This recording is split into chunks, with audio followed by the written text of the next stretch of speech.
Hey internets, it's Jake from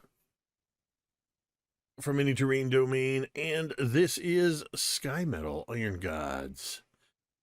Chapter 1, Fires of Creation. This is part 15. And in just a few moments, I will turn things over to our Dungeon Master Vi, and we'll get things going. First, a couple of quick announcements. One, look up above my head.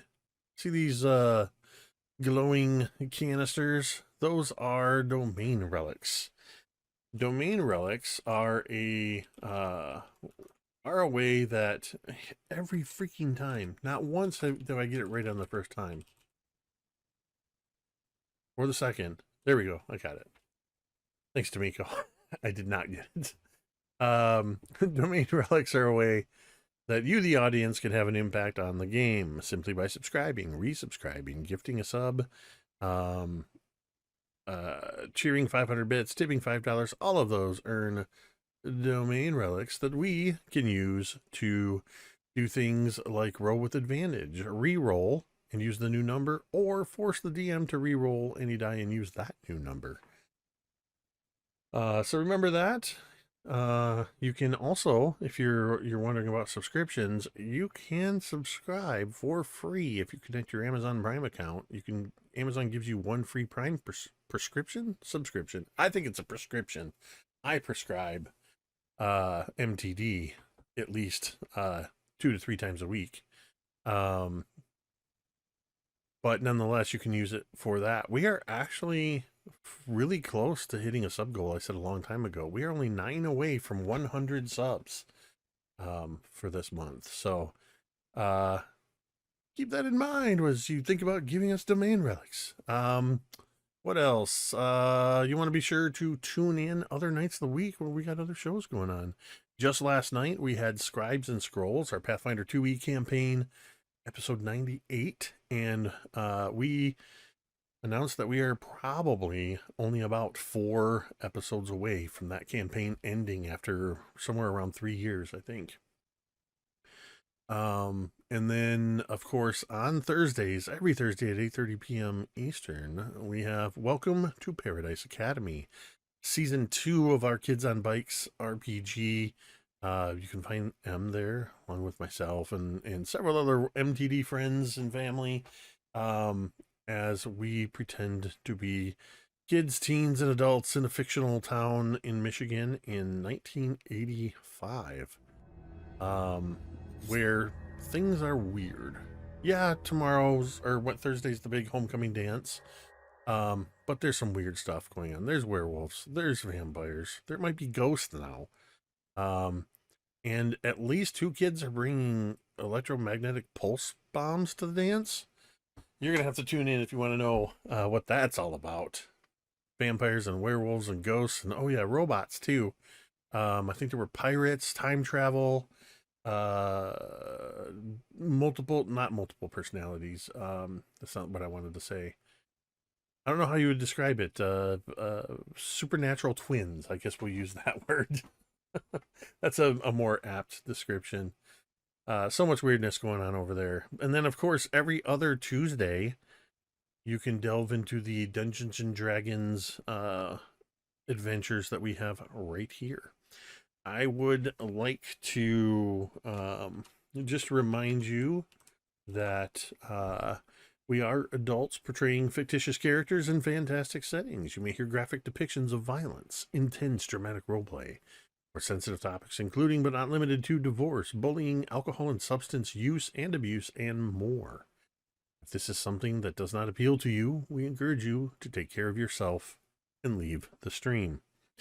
However, with that said, it's important to note that we use safety tools in our streams. We have session zeros where we establish lines and veils. We understand and respect each other's lines and veils, and to ensure that those boundaries are respected, we use a safety tool system called the traffic light system, so that we can all continue to have fun and stay safe. We encourage you to use session zeros and safety tools at your own tables. There is a new chat command that I've just used, safety tools. that provides a link to the TTRPG safety toolkit that includes the traffic light system as well as the RPG consent checklist form that I use in all my games with all my players. So we encourage you to check that out. While we're talking about safety and having fun and mental health, it's a good time to remind you that you matter. Your presence on this earth makes a difference. Whether you believe it or not, it is true.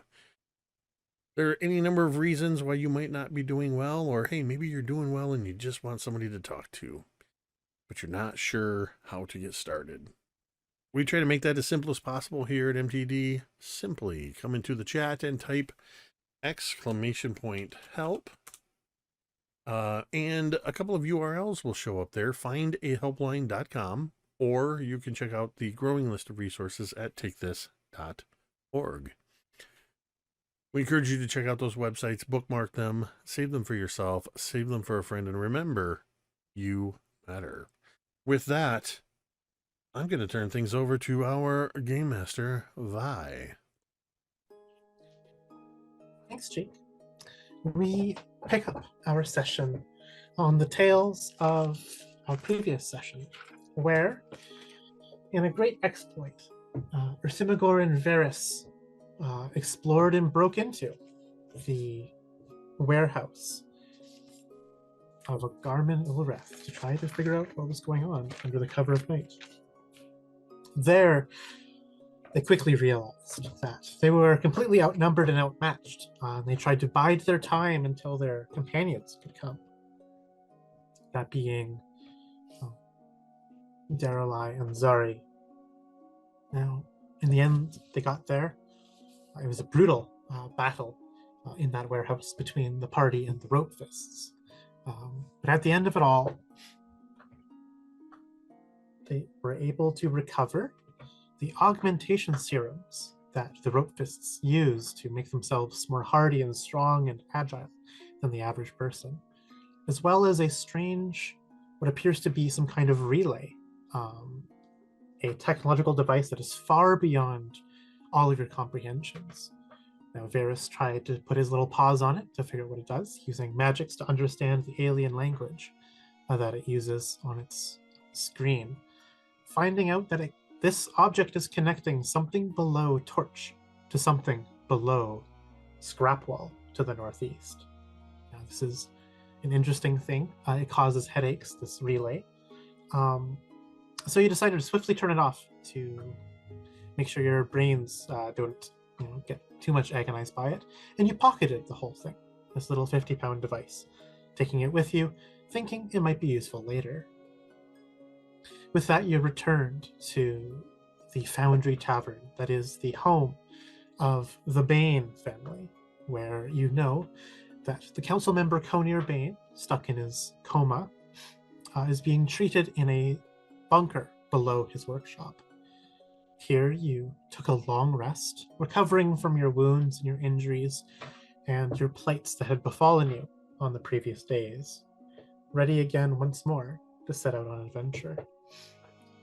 The priest Yoram Kite had asked of you to return below the surface to try to find out any clues or things that could help out with Conir Bane's illness, because, he said, even his healing magic cannot restore his condition.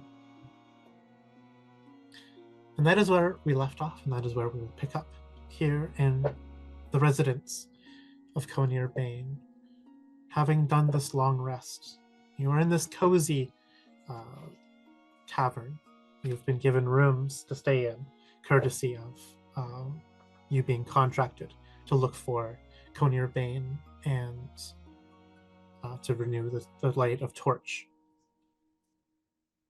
You have freshened yourself for the day, ready to go on your adventures.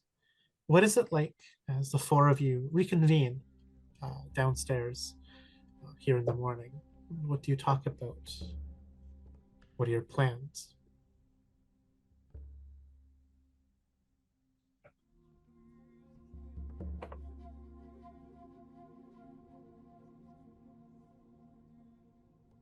I imagine I'm not saying much of anything when anybody else comes downstairs, if they weren't already down there before me. They just see me with a big old mug of breakfast ale and just tearing into a whatever breakfast is available.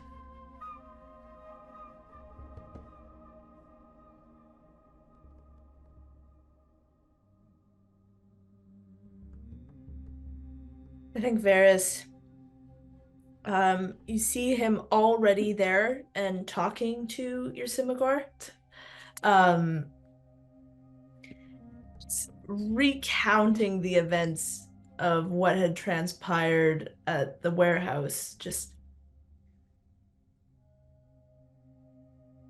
wow, that was quite the thrill. I really quite enjoyed, giving those bandits what for. And he said he said, you saw, you stabbed them, and then I did some, well, Yep. I helped, and then, Mm-hmm. Daeralei also did some hitting and some punching, and Zaari also, Mm. she was able to do all these things too, and I was there as well. He was Mm-hmm. like, Yeah.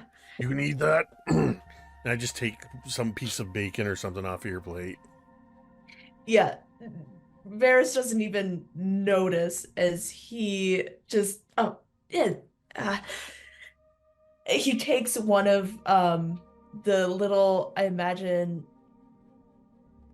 it's probably like a skewer of something that your Yrsimagor has discarded from like meat or something.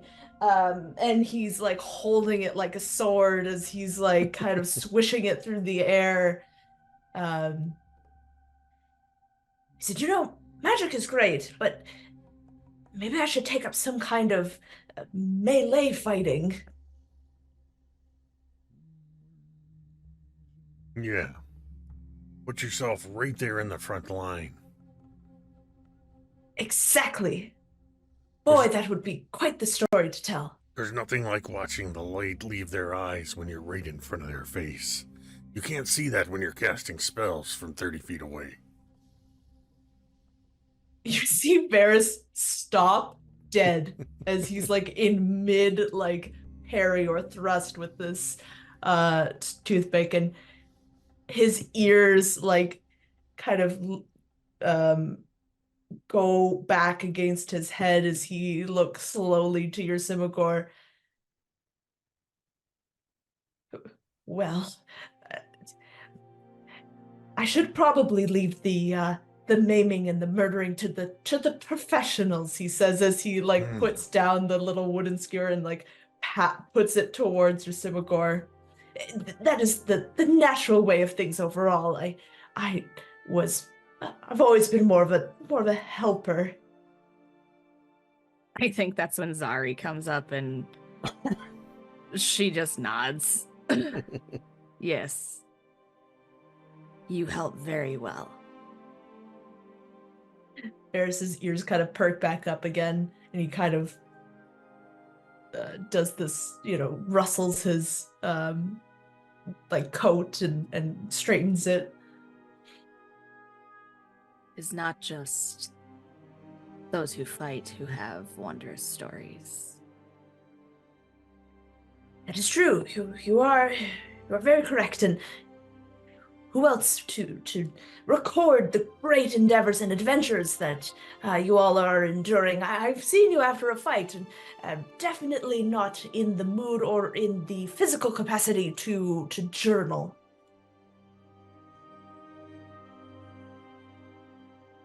Speaking of, we are going somewhere exciting next, I presume. Back to the underground, maybe? Seeking out the whatever elixir we're going to need in order to help Conir. I think that's when Daeralei would walk by and she just goes, and continues walking as their goal is to find Val at this moment. Yes. Back to the underground.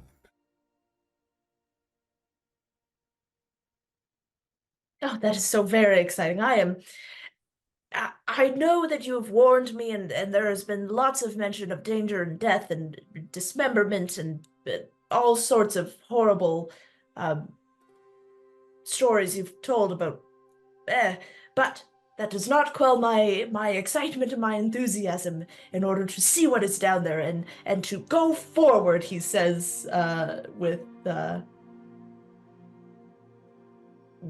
and he like looks down at the table that he's been on, like standing up on, and very like awkwardly kind of scrabbles back down off of the table. As you're scrabbling under the pretense of making sure you don't knock anything over, I take your plate and whatever meat and stuff is left on it and exchange it with my plate, which suspiciously only has vegetables on it.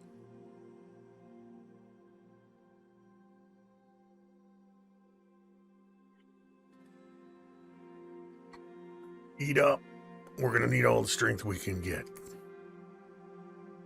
Oh, yes, of course. Another advantage of traveling with me is I am quite small, and so I will not need very much nutrients in order to stay in tip-top shape.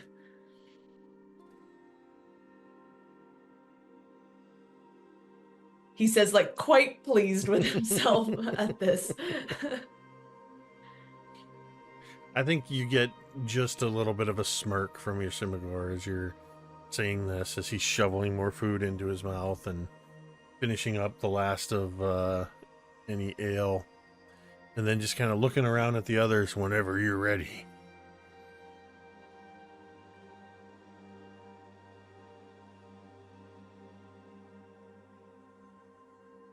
Is Val up at the bar?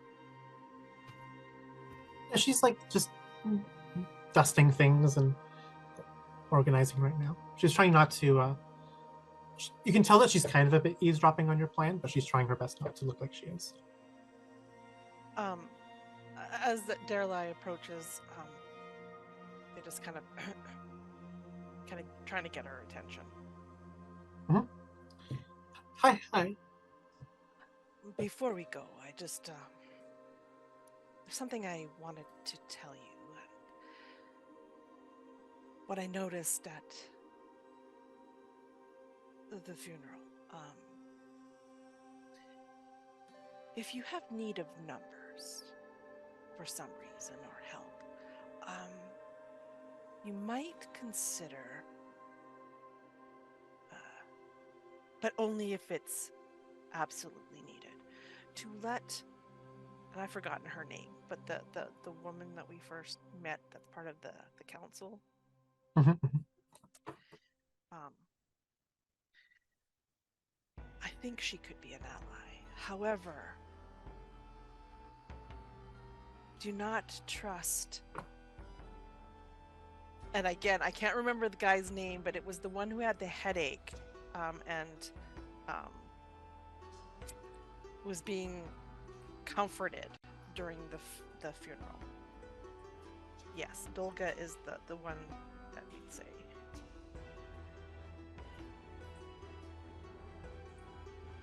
Cecile Murgrave? Is that the? That's the headache one. Yeah. I only say this because just something odd was happening during the funeral, and I'm not quite sure if he hasn't been compromised. What do you mean?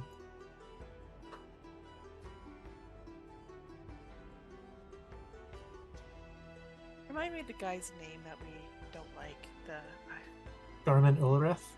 oh, yeah, because it was him that was. Wasn't he the one that was doing the comforting? Yes. Yep. Yeah. Garmin was comforting him at the funeral. And he was experiencing some sort of headache, which, after what we went through last night, I could only think that maybe they're doing something to him. to Sociel, that is. So be wary and watch out for him, just in case. Okay. She like leans against her broom. Good luck and stay safe, and may the wandering gods watch over you. And she gives you a blessing. As the rest of you look like you're ready to leave.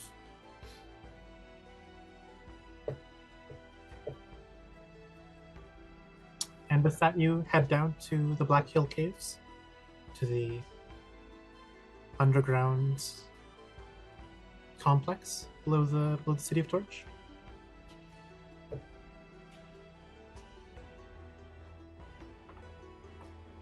Very well.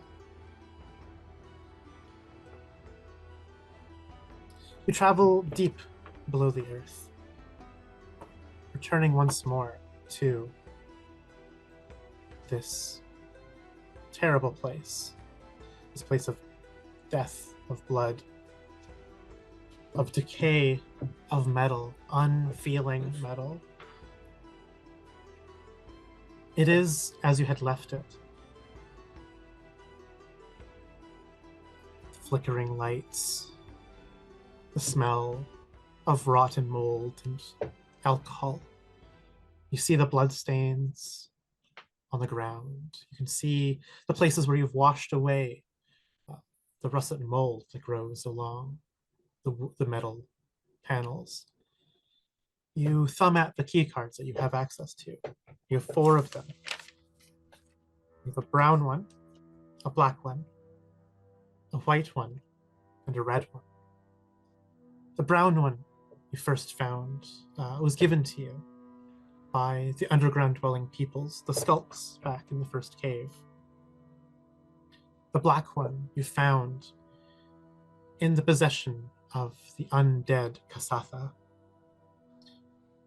The white one you found here in this steel Skymetal complex, in the possession of that plant creature, the chieftain of the plants. And the red one was given to you by that Technic League agent, Sanville Trent, who had given to you out of good faith that you would murder the council members of Torch. You have all 4 of them, and you have before you the rest of this complex to look through. What is it that you do here, deep below the earth?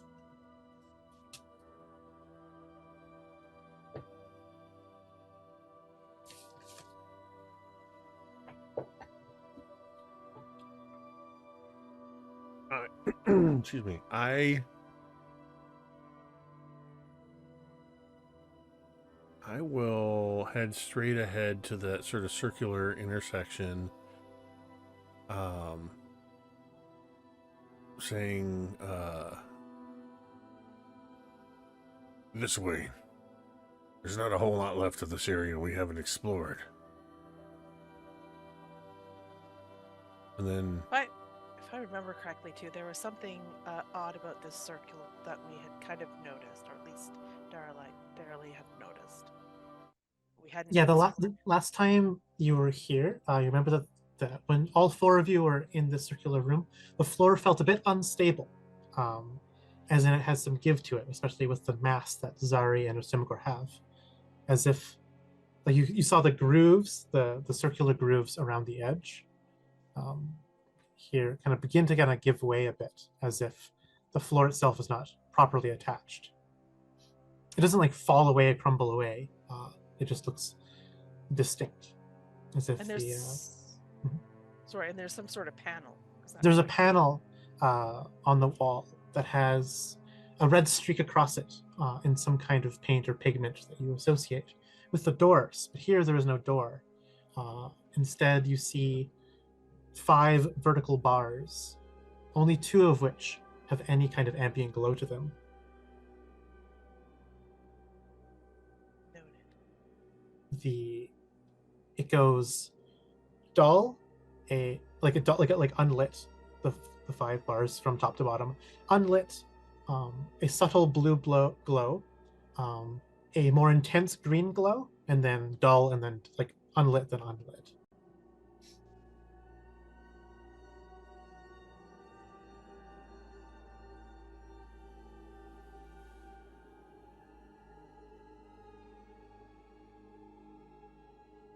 I'm walking a little forward and looking in particular at this area here that we hadn't yet explored, and the bloody hallway.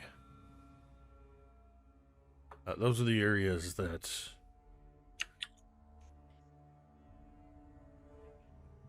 I think we need to check before we... I'd like to check here since it seems to be central, maybe a room. But in the end of the bloody hallway, we have no idea of knowing where that goes. And I don't think that Yrsimagor is putting any kind of...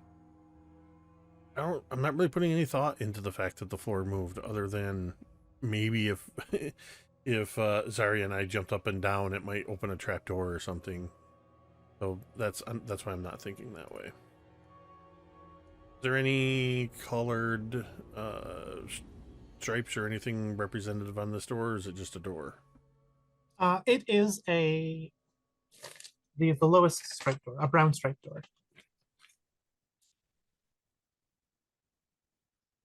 I don't remember who has what key cards. I always assume that I don't have key cards. You're muted, You're Kaeryn. muted. Okay, so before Yrsimagor opens the door, I'll start over again. Daeralei would like to move into that position. And to answer your question, we all have, well, maybe not Veris at this moment, unless we gave him TeknoAXE, but we all have a brown key card.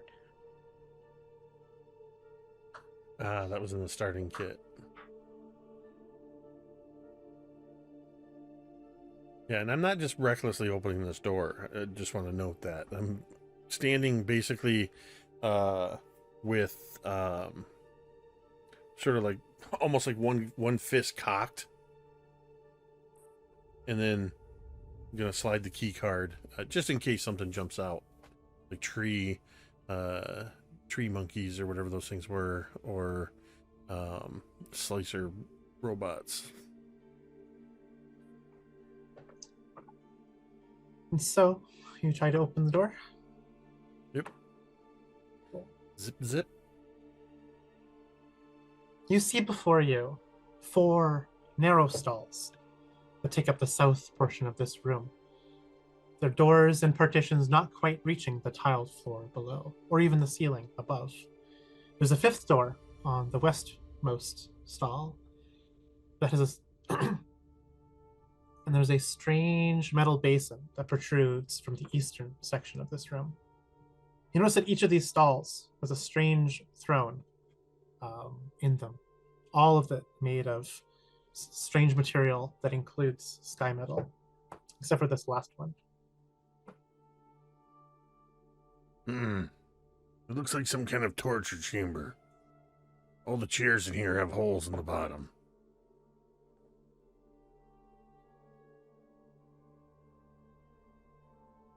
Can Veris come in and have a look? He's like Mhm. peers around from around Yrsimagor. He's gonna look at these. Yeah, so to your size, this basin that's suspended, like attached to the wall on the side of the wall, looks almost like bathtub size to you. And it has a faucet that you imagine could dispense water. Perhaps it was some kind of water torture. Multi-purpose torture chamber. Oh, I do not like the looks of this It place. is surprisingly clean, though, which scares me even more. I do not like it. There are no other exits. As you step forward, I just kind of put a hand on your little chest that's on your back, the little box, and just kind of be careful. He looks at you with like very serious like serious look. I will give utmost caution, he says, as he like takes a very shaky breath and moves forward into this room. He wants to look around. Mhm. Are there any like buttons or You see that levers? each of these thrones, they have two buttons near the top. They are indented almost as if like a crescent moon, um, where like it's instead of being like a circular button divided completely in half, left and right. It's almost like a crescent moon shape and then a smaller shape on the whole of where the crescent moon is. Each of these toilets has that button, and then if you go to the end of this chamber where this tile floor is, you notice that there is some kind of grate in the floor that you can't get into. The grate is too tiny. You probably couldn't even stick a finger in. That's how fine the holes are. And there's a panel on the wall of this last tiled small chamber with symbols that you do not understand. Yeah, with Veris is going It's about like it would be about head height for you. Would it be about chest height for the rest of the party? Veris is gonna spend some time casting comprehend languages so that he can read these symbols. Mm-hmm. Are you saying that you were spending 10 minutes in the bathroom reading? I mean, you got to, right? We do what comes natural. The panel on so none of the thrones that with holes in them have any kind of symbols on them that you can read, but the last one, this tiled room, the panel itself, the symbols change their shape to allow you to read them with your comprehend languages. It's confusing at first. Why are there these random adjectives that happen? You see hot, cold, warm, pulse, steady, mist, and you're confused at why these words would appear in this order. I wonder if this was maybe a sequence that the torturers used in order to overstimulate their captured people, he says, as he like, but he's so curious. He's going to like, he wants to press one of the buttons. Okay. He wants you to step press into warm. this. Yeah. You press the button warm, and immediately the ceiling itself, from almost nowhere, it pours down upon you as if you're caught in a torrent out a storm. The water's not cold like storm water would be. It's surprisingly warm, about body temperature, but it douses you. You become absolutely drenched. Your fur sticks to your face. Your clothes become completely soaked through, just from this downpour of water upon you. Yeah, Veris yelps, he squeaks as he like jumps back. I immediately jump in after you. What is it? Are you being burned with acid? Trying to pull you away from this deluge. I imagine Veris now looks like half of his size now that his fur is like all wet. What's and that phrase sticking about to looking his like a body. drowned rat? Yes.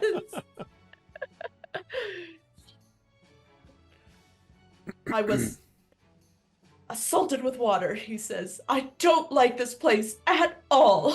You are right. It's a water torture chamber. He's like, I knew it. And he's like wringing his like arms, his fur off. It's coming off, and like it probably smells like wet rat as well. There's a surprisingly fresh scent that washes off of you. Like as you're like wringing out the water, you're realizing that like the water itself is sudsing up in your fur. Oh my, I seem to have started some kind of chemical reaction on my skin. You're foaming. I've heard of this before in other types of animals. I don't feel like I'm losing my mind. I don't feel ravenous.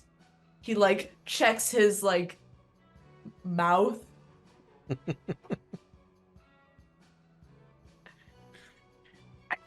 But if I suddenly become violent or out of my faculties in any way, please just I fear there is no cure for me. Ironically, I take my canteen and start pouring water on you to try to rinse this stuff off. Like, no, get whatever it is we got to get off your skin. I have a question. Because recently they did take baths.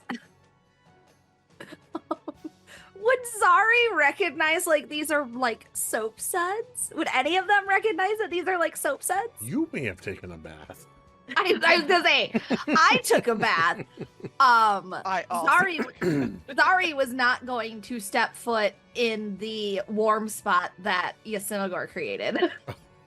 That's right, we did. We did bathe in the water in the lake. Yeah, so Zaari and Daeralei, you've noticed that But that was an outdoor thing. these appear to be soap suds, but you didn't see Veris applying any soap to his body.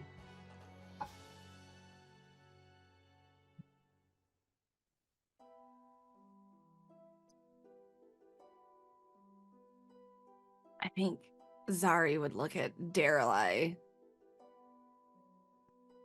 I think Daeralai's got this little smirk on their face as they realize what it is, but isn't saying anything. We're at this moment letting Veris kind of panic a little bit. Yeah, Veris is beside himself. He is just Yrsimagor, if I don't make it. You're going to make He it, looks- little friend. As I'm continuing to I'm like down on my knees next to you, pouring my canteen out, grabbing your canteen. We're gonna get all of this off of you. Veris just, he's like sniffing. He's,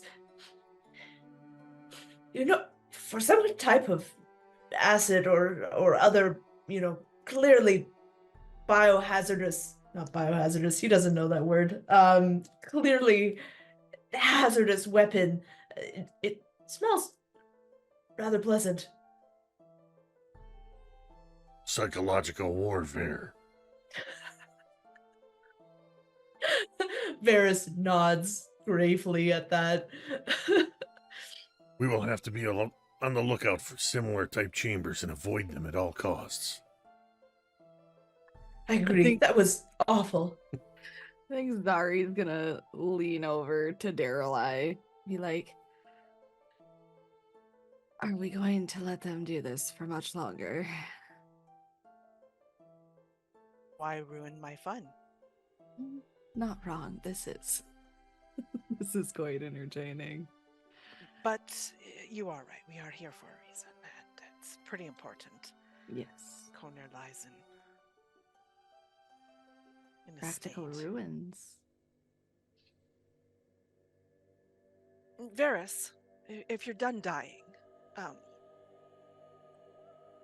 can you read these symbols? Because if so, I would like you to come with me. He like twitches his nose back at you. But yes, I can read these. I want to at least have this done before you keel over and turn stiff and rigid in death. He nods. Is there anything I can do to help my friends before I go? He says resolutely. And Lead the way. afterwards, I even have a scroll where I can ask you 5 more questions once you have passed, but I'd rather not use that yet if we can possibly do so. he goes like a little pale when you say that. I'm sure that won't be necessary. I'd feel quite all right still.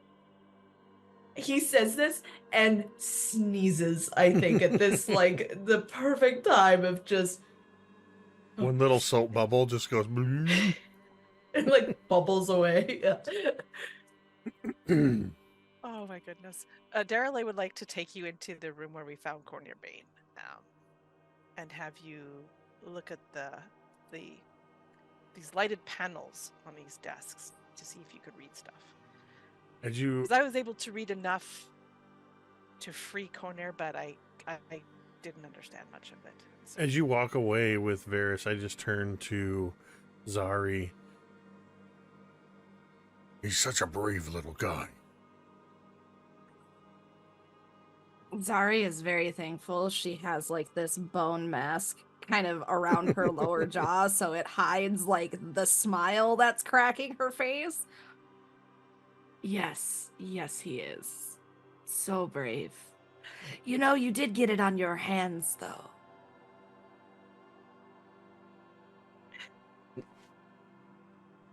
No, I think I'm good.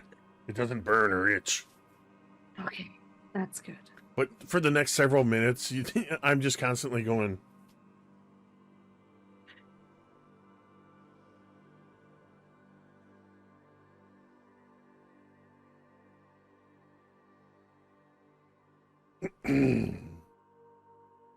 Daeralei, you bring Veris here into this room. And Veris, how long does comprehend languages last for you? I think it lasts for An hour, isn't it? an hour. Okay, cool. Do you have the ability to understand languages, written or spoken, for the next hour? You join Daeralei into this room. You see these beds, these slabs along the southern wall. You see the chamber, this vertical tube that once held Conir Bane. Along this northern wall, you see what appears to be desks and stations, with these screens of glowing symbols.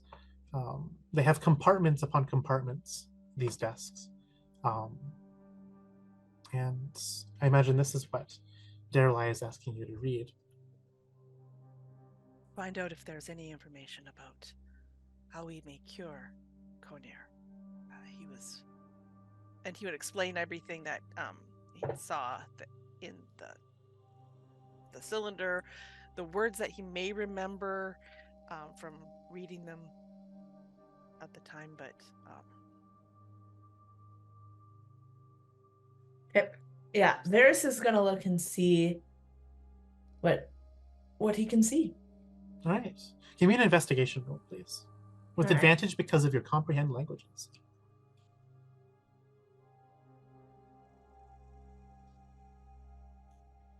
That's a 12.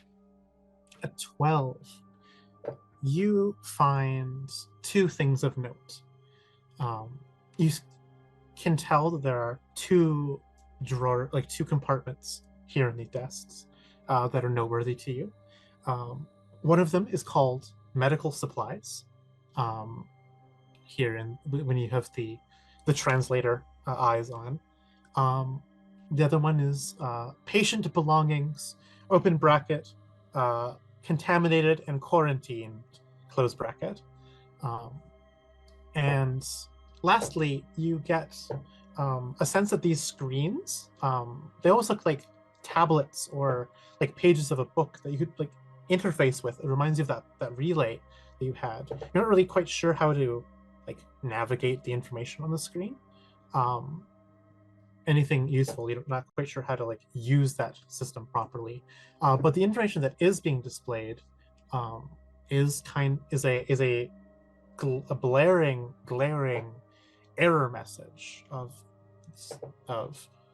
error, patient released, further diagnostics impossible. Please return patient to suspension capsule, is what it reads. Yeah, so Veris relays all of that to Daeralei.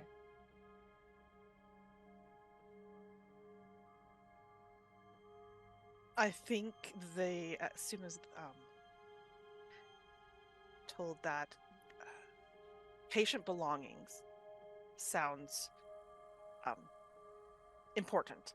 I think I can find something from Corners there. So I definitely want to look into that drawer. But medical supplies, if that's the word, I mean, that sounds helpful.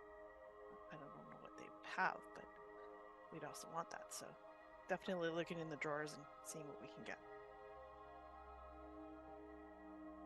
So Daeralei, you open up the patient supplies quarantine box, and when you try to open it, you realize that it's locked, like it's locked firm, and you'll know that there is a white key card by like that is required to be open or required to open it, and you can like swipe it simply if you want to get it open. Yeah, When I'll you find do out whoever so- has the white one. And Mhm. yeah. When you do so, it slides open this big long compartment. You can tell that you kind of broke some kind of airlock or something. It's like hisses and puffs out air as you slide it open. Inside, you see what appears to just be a backpack, along with these neatly folded clothes that you assume to be what Conyer Bane was wearing back when he was investigating this place so long ago. This backpack is, you can tell by the heft and the size of it, it's filled with belongings. And and you also see that there is a dagger made of Skymetal um, at the bottom of this compartment. Now, uh, if you want to rummage through his bag, I will let you know what's inside his bag. Oh, you muted again. So not good at this. I would definitely take kind of a quick scan through his bag, and then like to see if there's anything like that would be maybe useful at this moment, or just kind of take the catalog of it. I would then put his clothing that I found into the bag so I can take it back with him. I'm going to take the bag. I'm going to take that dagger.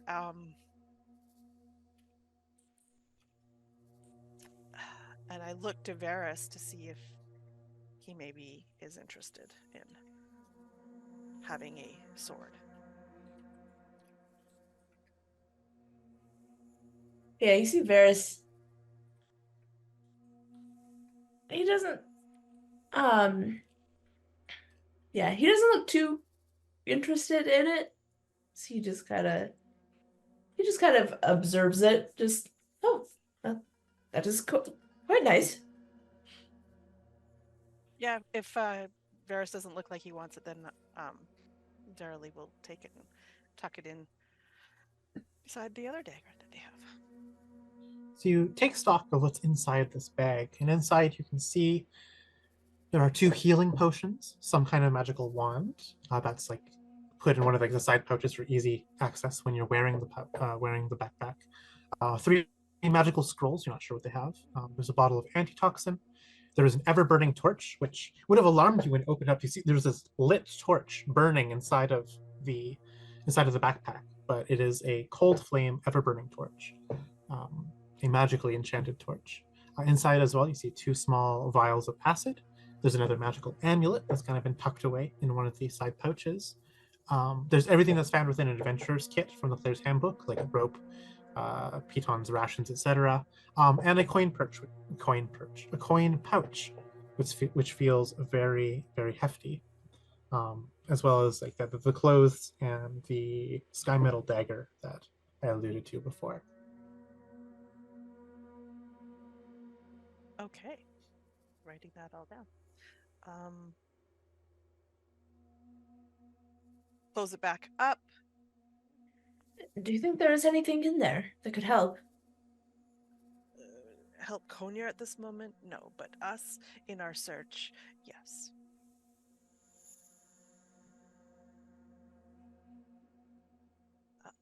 And when we go back, I don't know if we're going back to the others. No, not at this moment. But he'll give you kind of a quick rundown of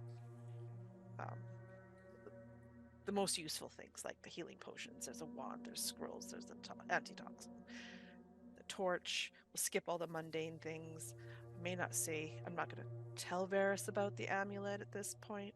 Don't trust you. Yeah. I do mention there's acid here, so we have to be careful. Yeah.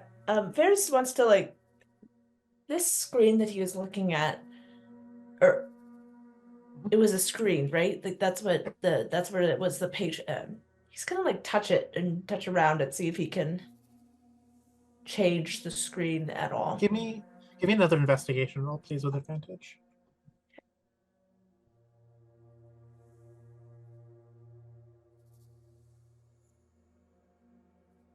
It's 17. You're able to find the button you need to press to dismiss the message. This is like imagining imagine someone who's never used a computer before, trying to interact with the interface of a computer, accessing hidden pages and knowing what buttons to press to navigate. It's intensely strange. You realize that it's touch responsive, the screen. You're able to navigate in a way, like, it all seems like just nonsensical information. Logs of patients who you have no idea who they are and what they are. There are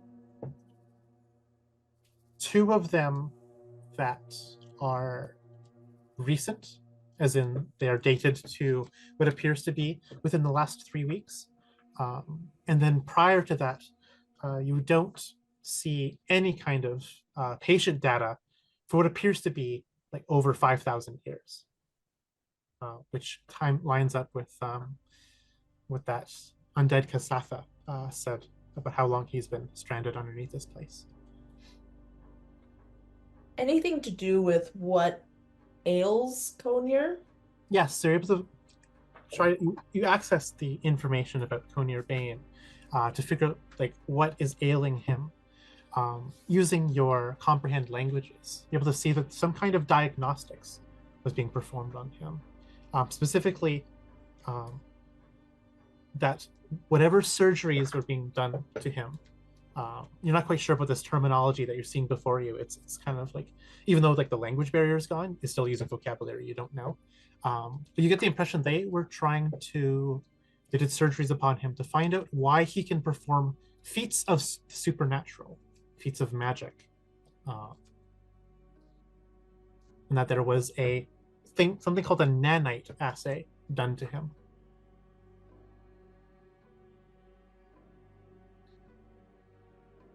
Oh my! This is. Then you see more logs of patient was resistive, disabled patient's ability to flee or to resist further procedures, and then open bracket like disabled the use of legs via the anterior, the dorsal tendon, or whatever medical terminology. As in they removed one of the tendons in his legs so that he couldn't walk.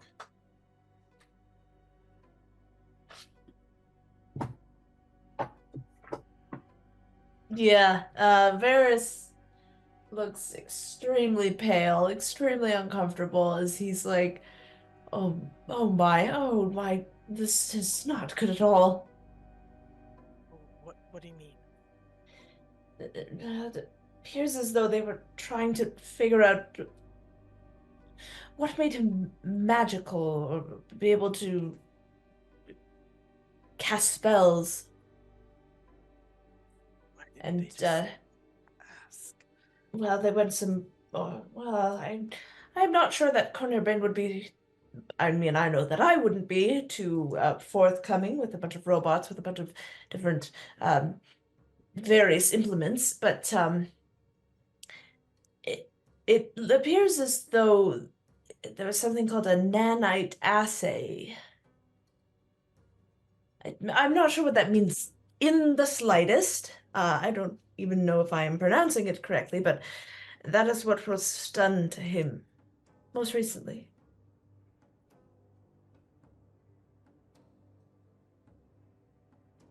That torture. Perhaps I'm not quite sure. He's like writing furiously in his book. I'll let you continue. And Daeralei will move over to the medical supplies. Veris, the last bit of information you get with your role would be that there's a note in this patient information that the nanite assay is 98% complete, but there's a note appears to cause significant neurological damage while being done to the host. Oh, For future supernatural nanite assays, and then like lists some ideas of like use this hypotoxical anesthetic or even like remove connection from the brainstem to the blah blah blah to try to like all these like very strange ways of mitigating the harm of this procedure. But you're able to link somehow that there is some kind of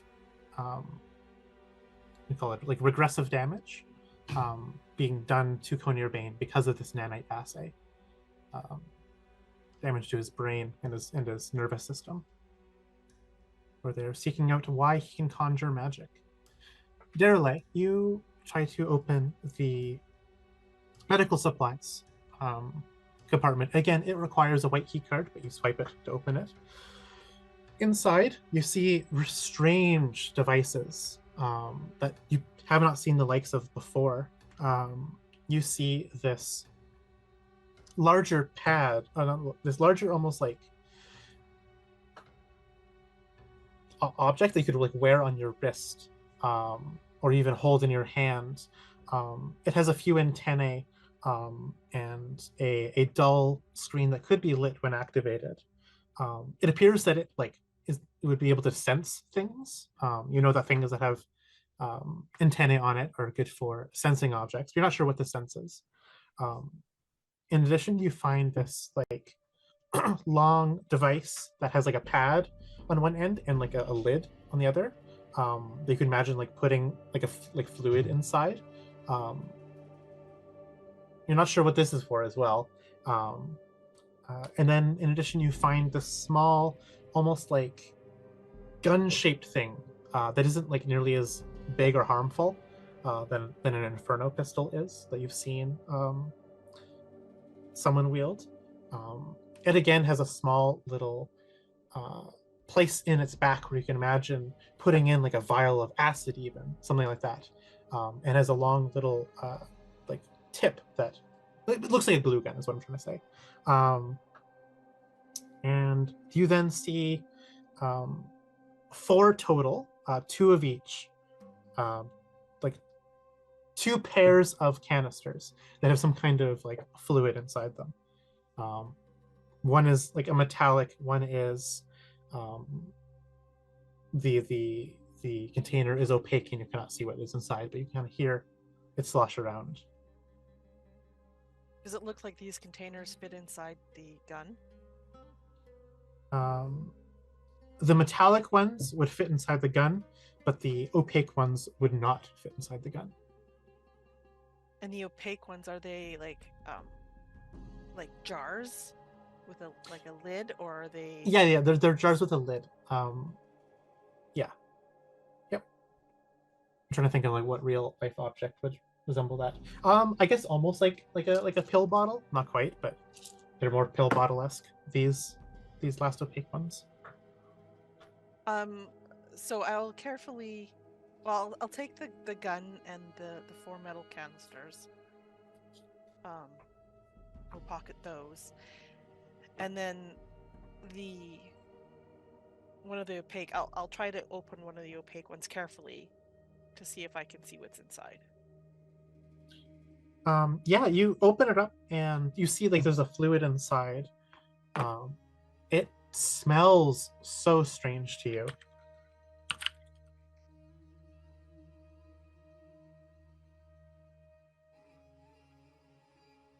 It smells like of iron, smells of noxious fumes. It smells unnaturally sterile, whatever's inside.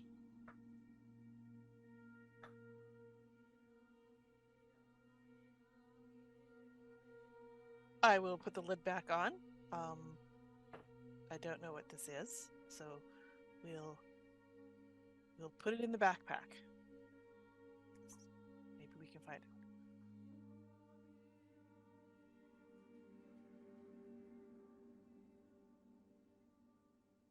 it. Yeah. During a short or long rest, you can try to make intelligence checks to figure out what these devices are and what these objects are, using our alien technology rules that we are using.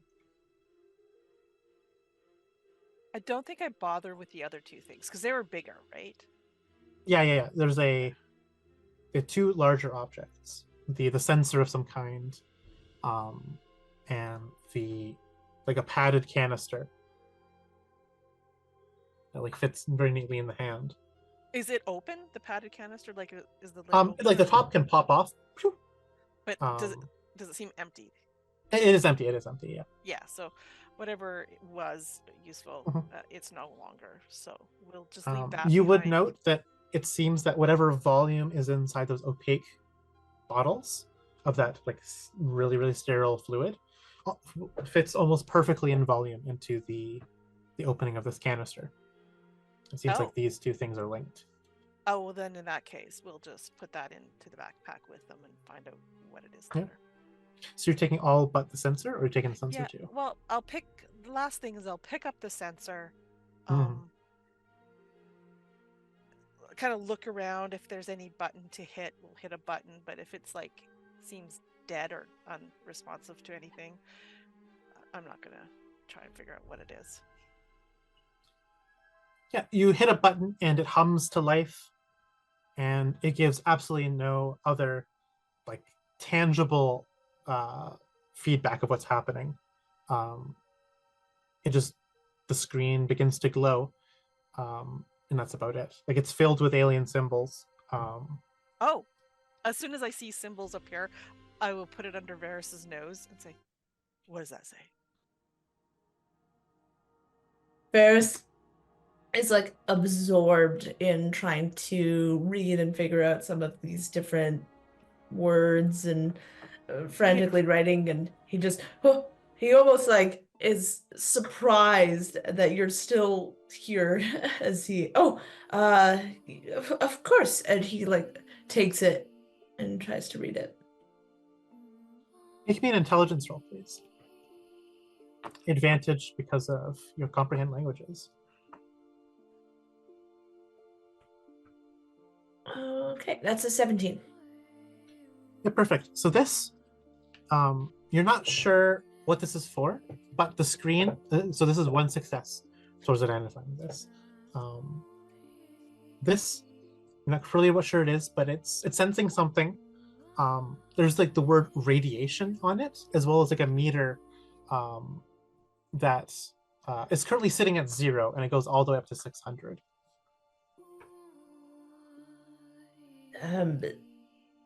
It says radiation. It seems like some sort of scale or something. He's like trying to he like shakes it to like see if the needle will go up and down. It does not respond at all to like physical motion, no, not like a scale would.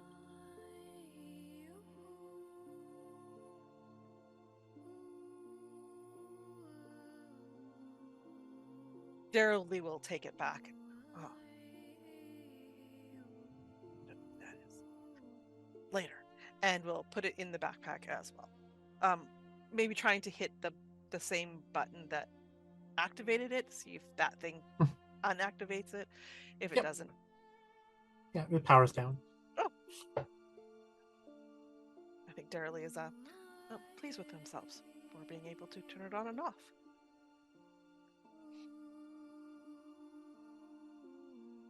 Does it say in there how to cure this nanite say? So far, it says that whatever it is that they put into him caused neurological damage.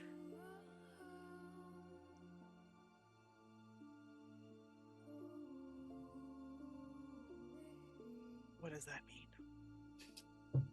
Varys just like shrugs.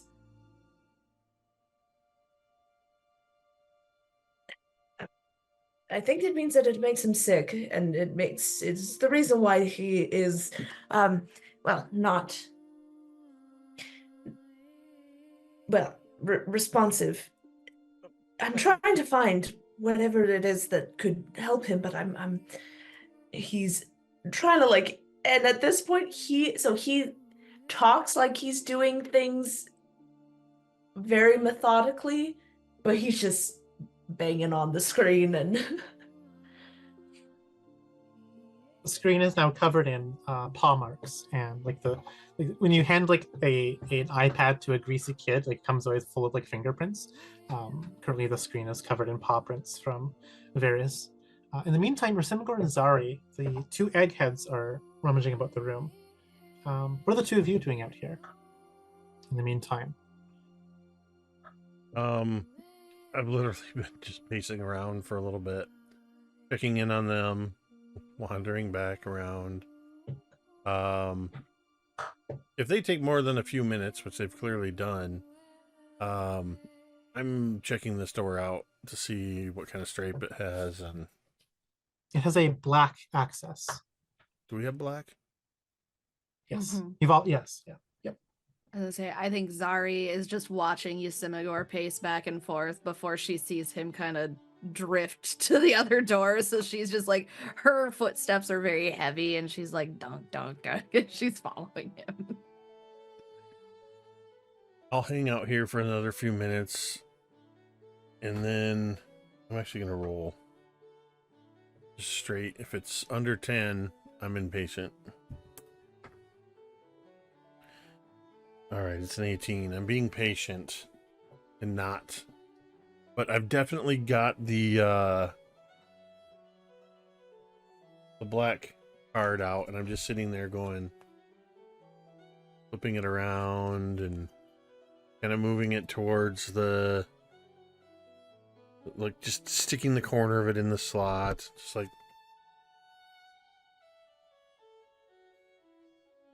what are they doing in there? I don't know, but Sounded like a lot of reading. it does. I don't see why we can't open this door. Just to see. Say no more. That's all I was waiting for. Zip. Good. And I'm gonna zip the card through the slot. The door slides open in almost like alien motion. How do I draw? What did you say? Alien what? The alien motion, just like smooth Motion. I thought you said lotion. motion. Lotion. I'm like, oh, new band name Whoa just there. dropped. Alien Lotion. Before you see a wide room that stretches from one of that joins these two areas that you've been before. There's a long table on the southern side of this room that holds unusual stones, dirt samples, heaped all along it on the southern end of this room here. On the north, you see this line of metal desks, similar to that medical room that your companions are currently searching, that are placed next to this strange box, this crate it's humming, and you can see that it has some kind of tinted glass. Where inside, you see this strange sphere heaped on the floor of this reddish brown mud or dirt or something. This room is quite dusty, covering most of the room, except for this strangely clean swath between the doors, which, well, I kind of drew this incorrectly. How do I slide this? I can't. This clean swath connects the doors of this room to this humming device. How do I go? They're peeking into the room. Does there appear to be any kind of is there any kind of movement from anything? When you look into this room, there is absolutely no motion whatsoever. Seeing no motion, I will then step forward into the room. And I'm going to head towards the, what for in my mind for some reason looks like a 3D printer. That weird box that's humming with the sphere in it.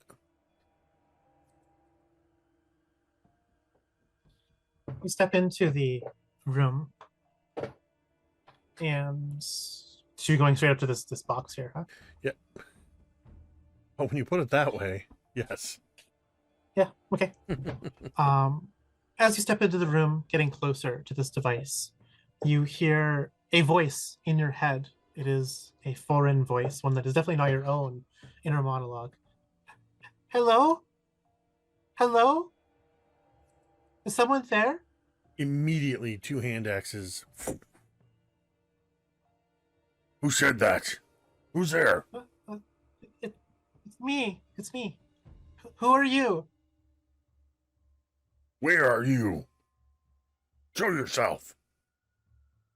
Not until you tell me who you are first.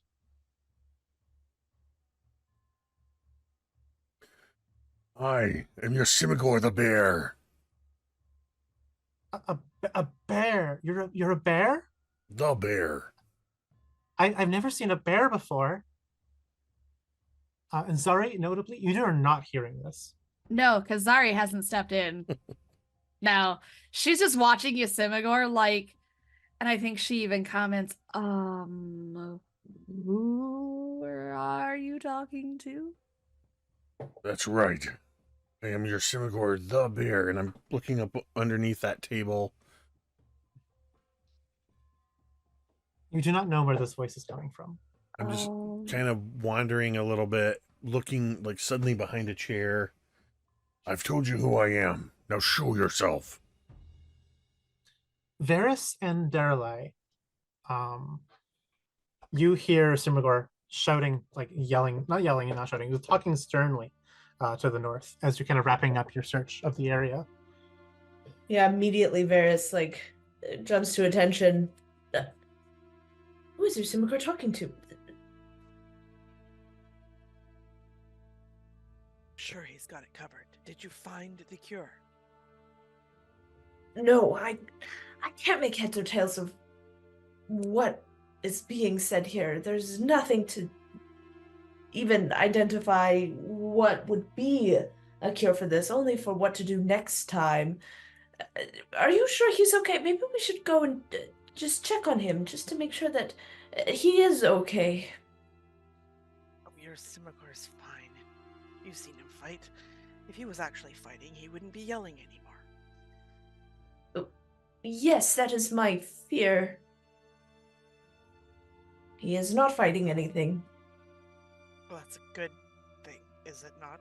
That he's not fighting anything? Well, it means he's talking. Which means he's not hurting anybody. So it's fine. We're here for a cure. Whatever you're doing isn't working. So do something else.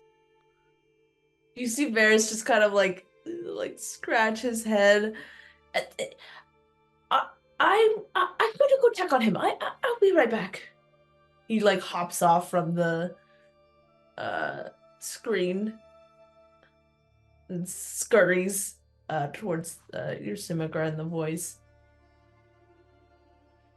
So Yrsimagor, looking about this room, and trying to find the source of this voice, you're like checking under tables and behind chairs. Under this table, you can see there was like this like box that has been like looks like it'd been like kind of tossed under there haphazardly. It's a small box, like, you know, maybe the size of like a shoe box, I guess, in size. It's like a Skymetal box. You're not sure what's in it. And as well, like these clean trails here seem to line up perfectly with the bloodstains that are on the other side of the doors, which I think is somewhat intuitive the way I drew it on the map here. Yeah. But otherwise, Oh, yeah. you're not able to find the voice. with the source of the voice. The trail lining up with the blood trail, absolutely. Jake, the player, is very suspicious of that. Yrsimagor does not see any connections. I'll kind of reach out with one of my hatchets and sort of pull the Skymetal box out from under the table towards me. And I'll take a look inside it. If this is yours, I'm looking inside. You can stop me if you come out. It doesn't taste very good, so I left it alone. Doesn't taste.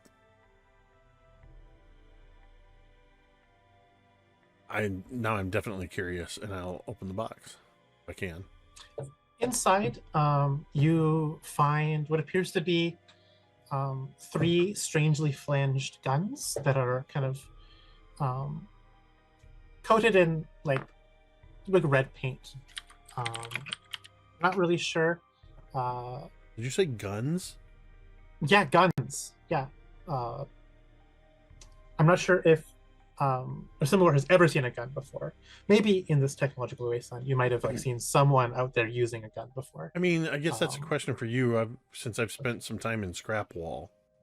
Yeah, there's probably someone out there with a gun that you've seen before. This looks like that. They're stubbier and shorter and way smaller in size. And you're not sure how he'd even put ammunition in it. But there's 3 of them lined up, kind of like in the way that's inside the canister, this container, as if there's like roofs, as if these particularly shaped guns fit perfectly inside this container. I will, for the moment, set the box on the table without taking anything from it.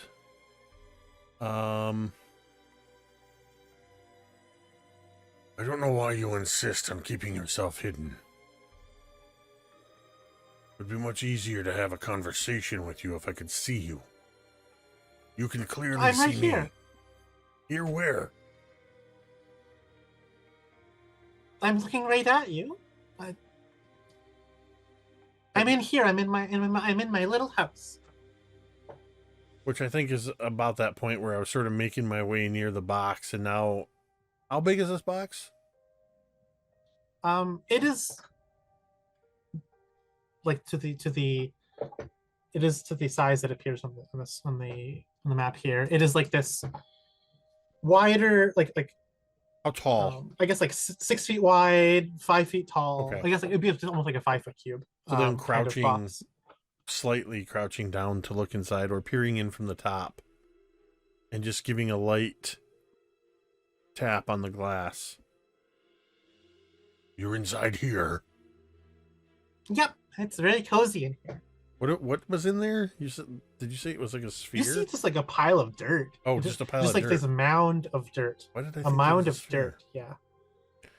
It's kind of spherical. It's like Okay. strangely like from the top, like the mound of dirt looks oddly spherical, as in not like just like someone just like shoveled a pile of dirt in here, but like this dirt grew to be this kind of like somewhat spherical shape.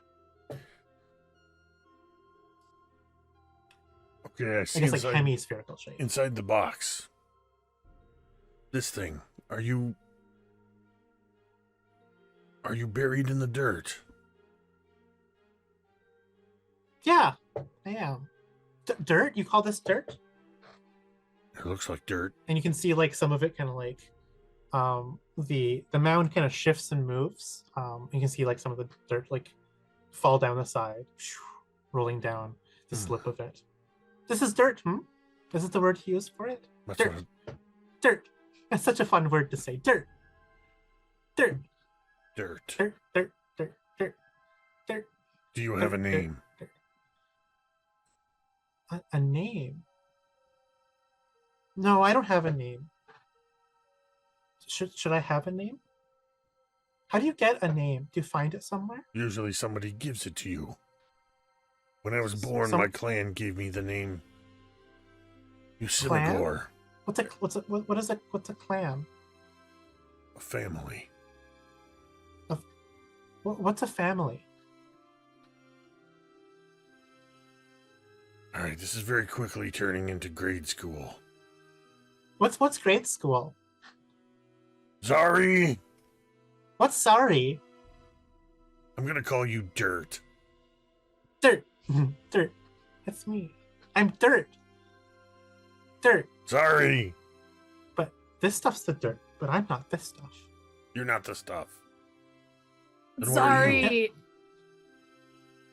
Zaari kind of just lets out a really long sigh before she steps in. Did you find something? Is that your family?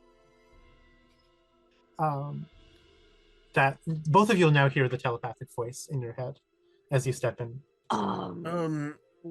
What was Hi, That's- hi. This is I'm Zaari.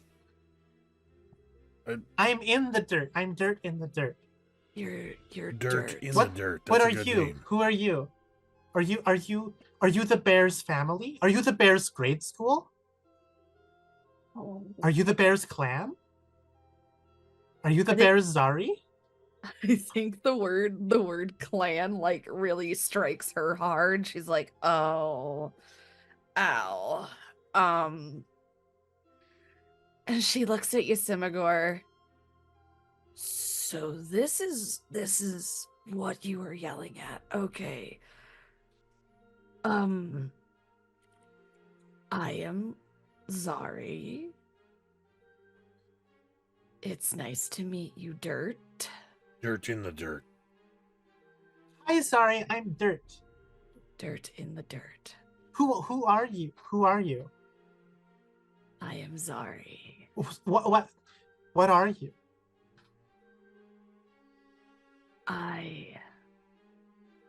And it like takes her a second. I am a Goliath. Goliath. What's a Goliath? It's a very large creature. Large creature. Oh, I've seen large creatures before. Oh? Like what? There was a few of them that came through here. There were creatures like you that were being pulled through here by creatures that are not like you. And they left behind this yummy red food. Oh. Okay. Do you have any more of the yummy red food? I do not. Can I have some? I do No, not. no. She looks at Yrsimagor with really big eyes. Maybe Veris has I'm some so strawberries hungry, or though. something. I'm so hungry. There's not much food here. And when I get really hungry, I have to sleep for a really long time.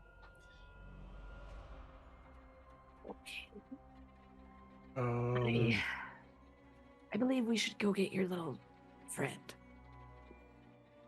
You're leaving me? One of us can stay here with you for a moment. I want you both to stay.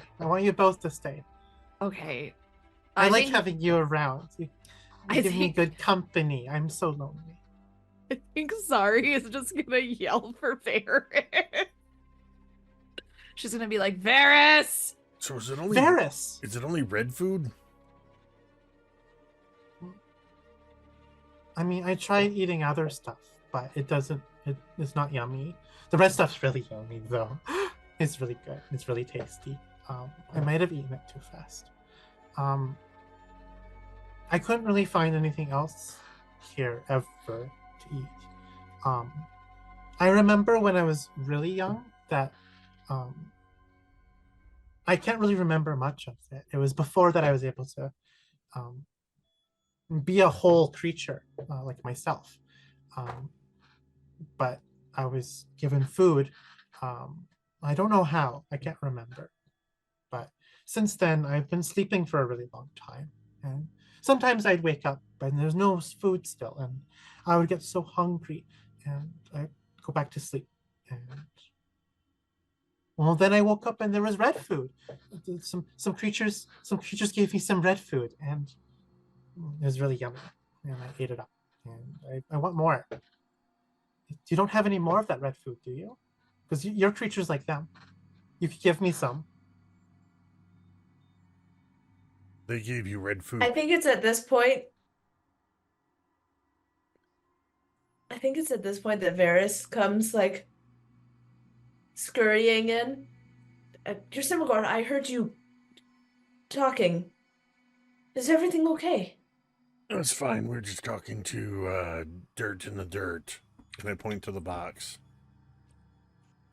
Do you have any strawberries? Or raspberries? Anything red to eat? Yssimagor, I don't think that's what they were talking about. I'm sorry, can we just like rewind back maybe a bunch of sentences right there? You're talking to Dirt in the Dirt that is actually a box? I kind of step to the side and just kind of tap. Dirt in the Dirt, this is Veris. Which one's Veris? I can't. Veris, are you in the room yet or no? Yeah, yep. Hi, Veris. Hi. Oh, wow, you look different than the other creatures. You're small. You're small like me. Veris like starts Well, looking you're not really around. much like me. You look like you're a different creature than me. But what are you? Who are you? Who are you? I'm Dirt. Right, yes, of course. That has been established. Yrsimagor very, very kindly introduced me to you. Where are you? I'm right here. Also, but do you have any of the red food? Where is right here, might I inquire? Um, you want to see me? I very Like, much it's- would, it's- yes. And there's a pause. You have seen all of us. It is only polite for us to be able to see each other face to Polite. face. What is polite? It means doing something kind and expected. What is kind?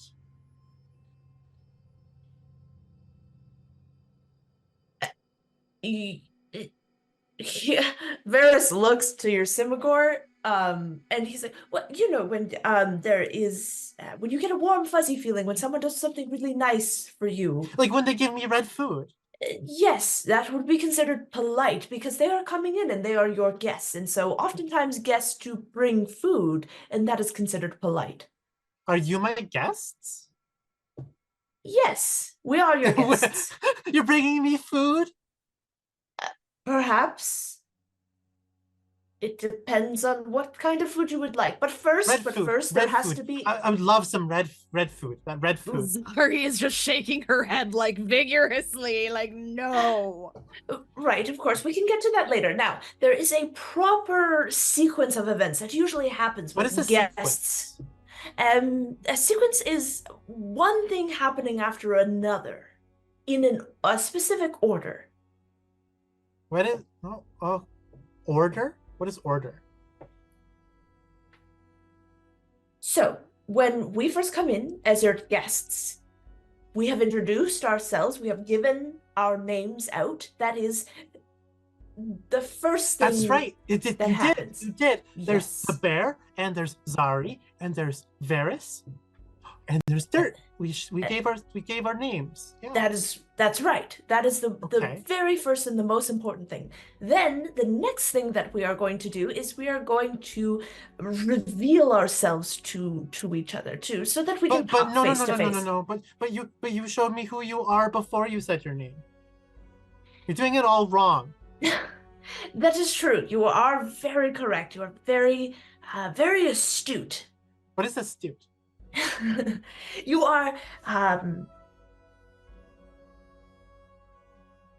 observant in that you What is know what is observant? happening. Right, you know what is happening. We have revealed ourselves, but you have not revealed yourself yet. And so, Oh, okay. Oh, I think I know. And all of a sudden you see like the mound of dirt kind of like shimmy and shake. And you see revealed inside the mound of dirt this strange hyphaid purple creature. It's very much non-humanoid, very alien in shape. Um,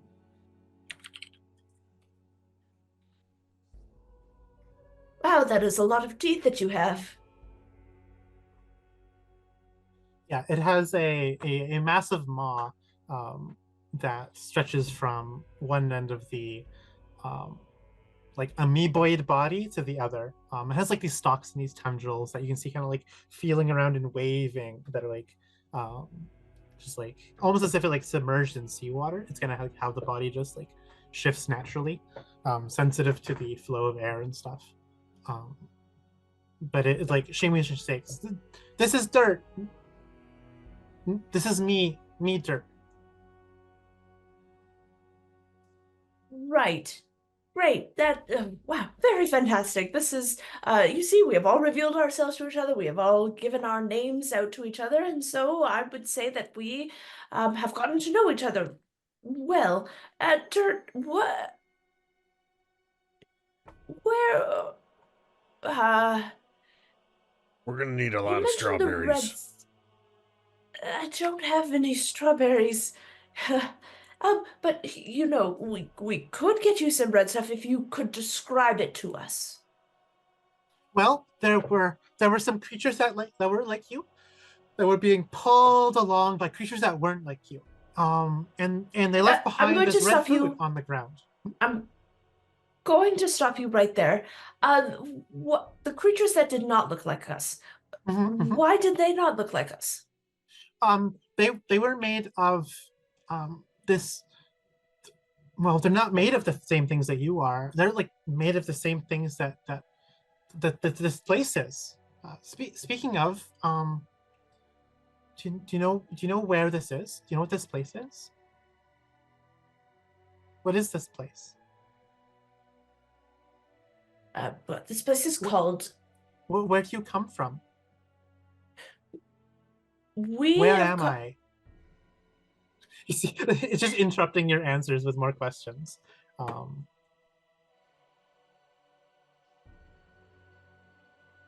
Yeah, Veris suddenly comes to the realization of perhaps what the red stuff is.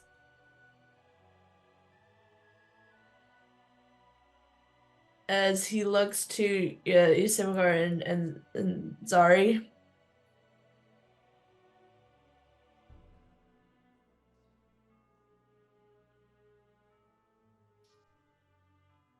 If we can't feed this thing,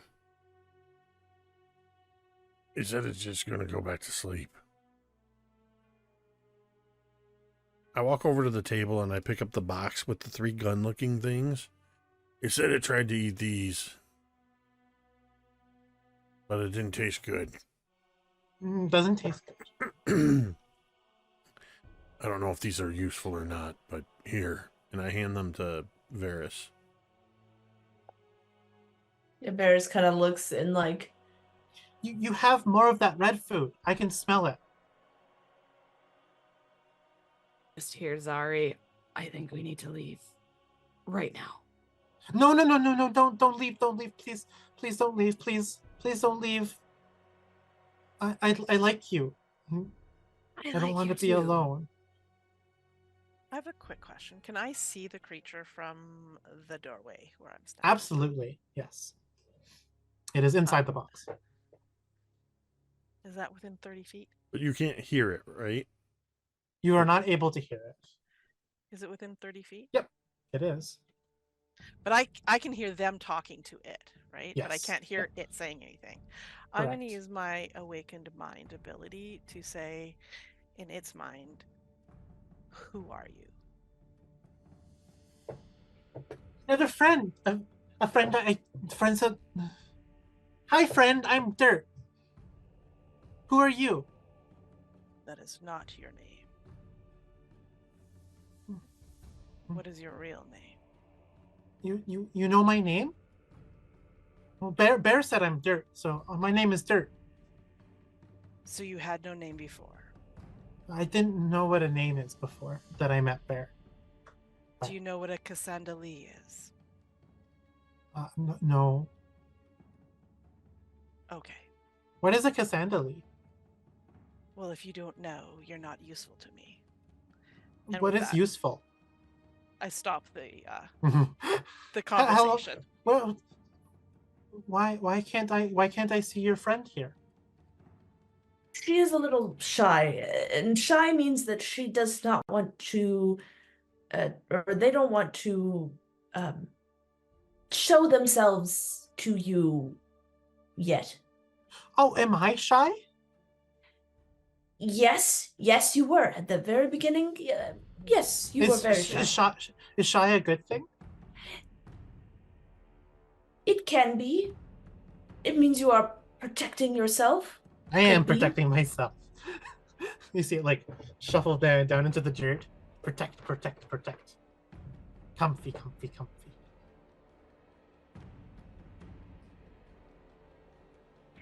You are very fascinating. When do you remember? You said you would go back to sleep. What does that mean? Well, I would sit here in my dirt and I get really cozy and my whole body hurts. And I just go to sleep and I wake up. Well, I don't know how long later because I don't even know how long I've been down here or in here, I should say. The thing doesn't say down here. I don't know how long I've been here. I've always been here. Do you know where here is? Kind of, sort of. Yes. Where is here? What is here? We are in a very old place. An old place. Are you old? No, we are visitors. Because you're guests. You visit. Yes, that's right. You give other people food too? Sometimes. You're gonna give me food, right? How did you get to the red food? Well, I crawled my way out and ate it. You crawled out of this box.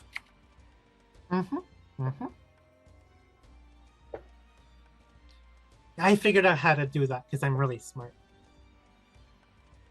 For the longest time, I would be trapped in here because I was hungry, and too small to know really what I was doing. But now that I'm bigger, I can open it now. I think Yrsimagor is finally starting to figure Veris. out what the red stuff is. And it's only because while Veris is talking, just kind of looking at this path on the floor and seeing where it ended at the door and then the blood trail picks up. And I'm gonna kind of just gently move Veris out of the way and point out into the hallway at the floor. Is that the red stuff you're talking about? It's red food. That's really far away. I've never been there before. Veris, is whatever you're doing more important than finding a cure? Well, Yrsimagor perhaps. is fine. I said he was fine, and he is fine. You need to find the cure. And you can see that Yes. Daeralei is all frustrated and impatient. Well, yes, of course. Yes, this our friend here might know something. It doesn't. How many? It doesn't even know its name. Veris ignores Daeralei and turns back to this thing. Who pissed in their cornflakes?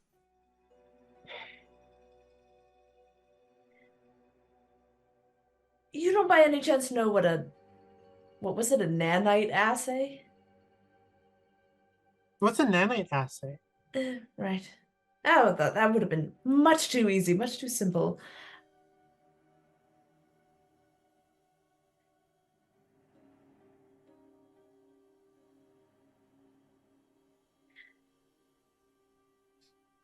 You all smell really tasty.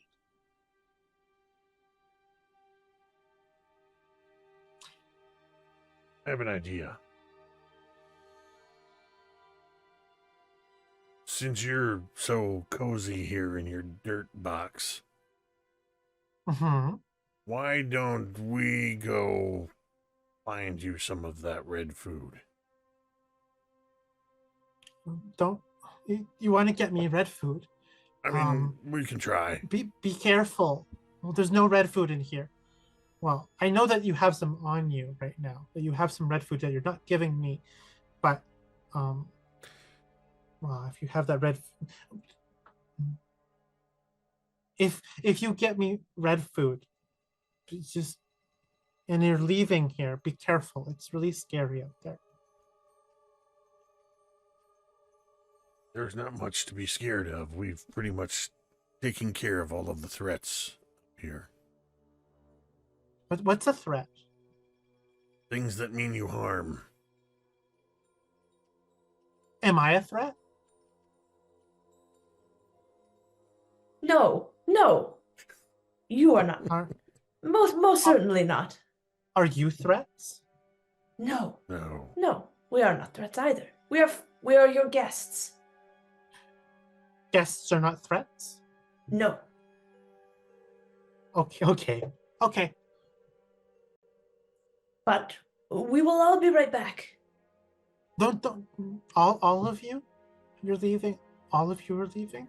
But we will be back. We are a family, a clan. We stick together. Oh, okay. You promise you'll come back? I promise. With red food. We will, We if will we be can back. find some.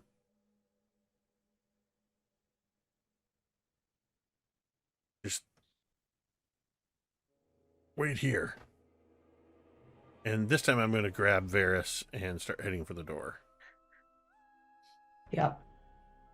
And if all of you leave the room, And we'll go ahead and break for a bio. I'm going to close the door behind us Mhm. once Zaari gets out of the room. And just take that card and just like zip, making sure it locks the door. And the door closes behind you. We should not go back in there. Of course we fucking shouldn't. I think the red stuff is blood. Yeah. You Yeah, said it's good, we're- buddy. We're going to take a break. Is that what you said? Yeah, it's gonna be a bio Okay. break. Yeah, We'll go ahead and take a quick break, 10 minutes or you less. can figure out what to do with dirt in the meantime. Absolutely nothing. We'll see you on the other side. Leave his ass.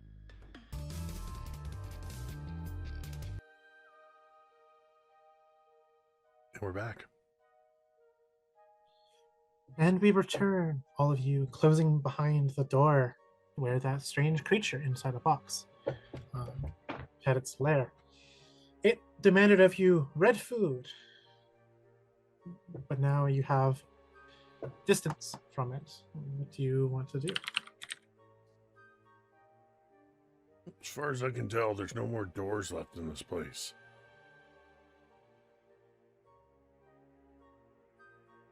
Unless there's something hidden that we haven't seen.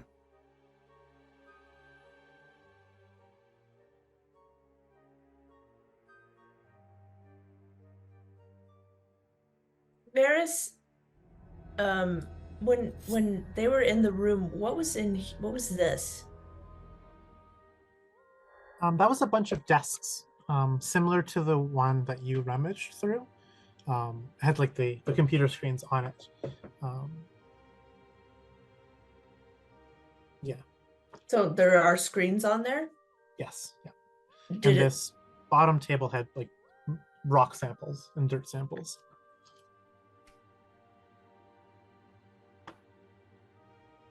there were computers in that other room with the plant. You don't think that those might have any information on them, do you?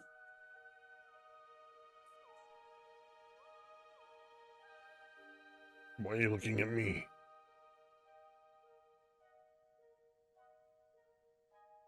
Yeah, Veris. He's not really he's like talking at you. You can tell he's like thinking. He's gonna go back to this panel here.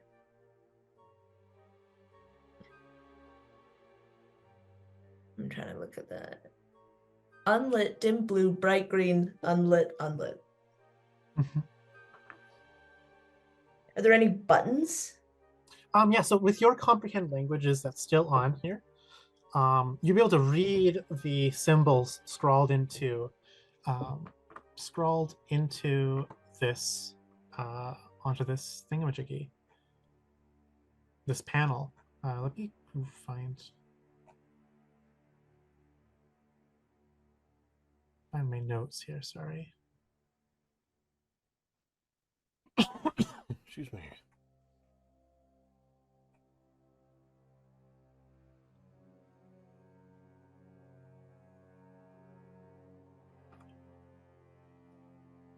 They read from top to bottom. So the unlit one says navigation. The next one down says engineering. That's the blue. The subtle blue is engineering. The bright green says science. The next unlit one down says crew. The one on the bottom says docking. And finally, there's a message, kind of like overlays it all. Elevator offline. Please contact maintenance. This is an elevator. Immediately look up. What does that mean? It means that there are different floors that we might be able to go to. Right now, it looks like we might be in. What was the bright green one again? Engineering? Science. Or Blue is science. engineering. Okay, yeah. It looks as though we might be in the science.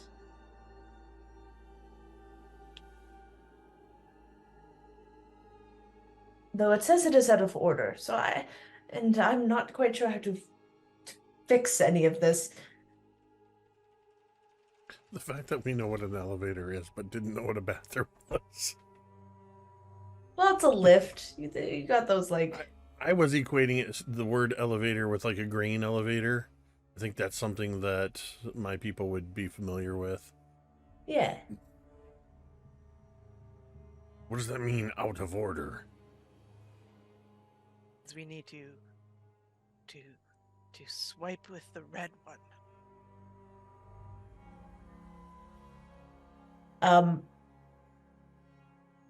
Veris is gonna start pressing buttons. You see that a message appears over, like, replacing the warning. Error. It appeared it was like error. Only access available only to partial floors. Sensors detect damage done to elevator shaft. Yeah, he clicks another one. Yeah. So I imagine like you're just clicking on the 5 different panels then, huh? It's like, so then you'd be trying to like tapping on the button for engineering, the subtle blue one. And all of a sudden, there's 4 doors, each in the cardinal directions. They would close shut around you, locking you in to the circular room. And you see the message. You see the message heading to engineering, and all of a sudden there's this strange feeling as like your organs inside your body begin to like push. I guess to be pushed downwards. So gravity pushing down very firm on you, as you can feel the floor raising. And it raises faster and faster and faster, but the ceiling raises along with you. You're not being squashed into the ceiling like some traps would send you to. But you can tell that you rise. And before you know it, it stops rising. Veris lets out a little gleeful squeak. Oh, this is quite exciting.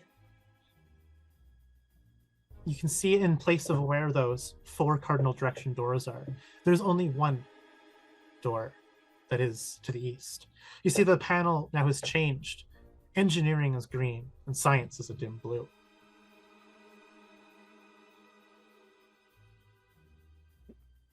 Pushing and pulling and whatever else on this door. Is it opening? Yeah, the door will begin to automatically open once this elevator comes to a stop.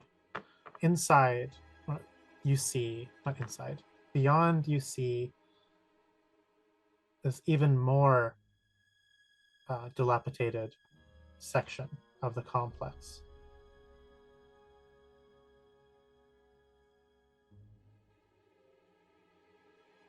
You can see that you are in kind of this large chamber. The floor itself is cracked and broken. There is a nasty stench in the air. There's this cloying, animalistic stink that fills this room now as it wafts into this elevator. You can see that there are several doors on this east wall.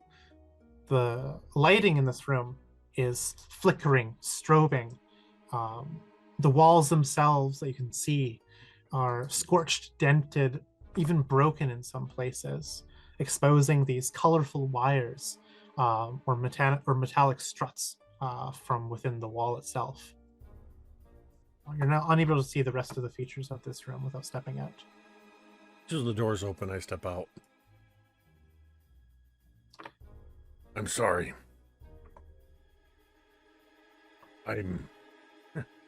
Small spaces like that give me anxiety. As you step out, Yrsimagor, you hear growling noises coming from all around you as I use my little tool to reveal to you what is in this place. These large creatures have been stirred from what seems to be their naps. You've seen these creatures before, Yrsimagor. These are thylacines, a beast that's very much native to these barbaric lands. They are large. They have these powerful bites. These like marsupial mammals.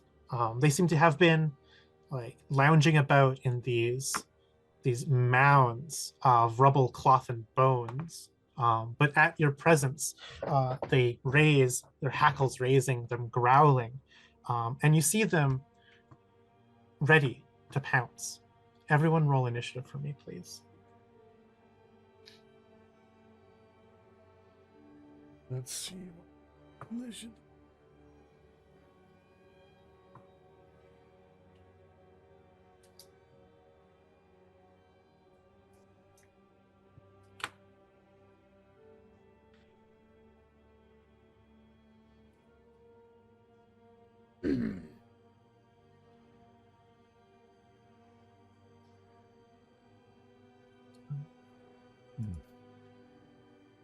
Yrsimagor 21, Terra 18, and lastly,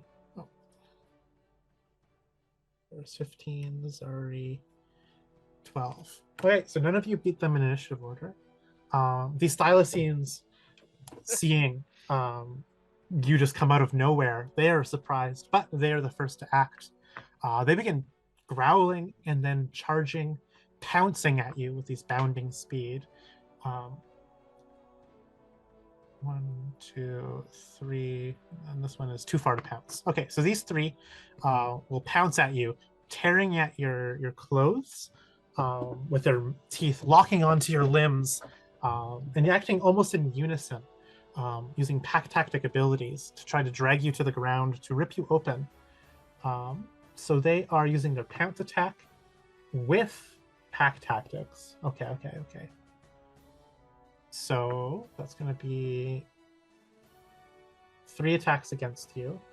First one is going to be a dirty 20 to hit. Mm-hmm.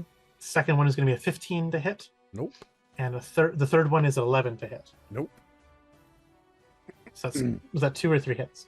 Sorry, was that 1 or 2 It hits? was 1 hit. 1 hit. Okay. I need to make it a strength saving throw. As this happens. And you'll 18. Okay, you are able to resist being knocked prone to the ground. But you're going to be taking 7 slashing damage. And it will follow up with a oh no, it can't because you did not fall prone. Okay, yeah, you take 7 slashing damage from this. Oh, I guess no, this one can pounce. Can move and then pounce. Okay. Move and then pounce at you. So this is a 4th attack against you. It's going to be a 21 to hit, which hits you. Give me a strength save, please. 11. All right, you fail on this one as it comes up from behind, raking at your back with 5 points of slashing damage from the claw from the pounce. You are now prone, and it will use its bonus action to bite you now that you are prone with these massive jaws.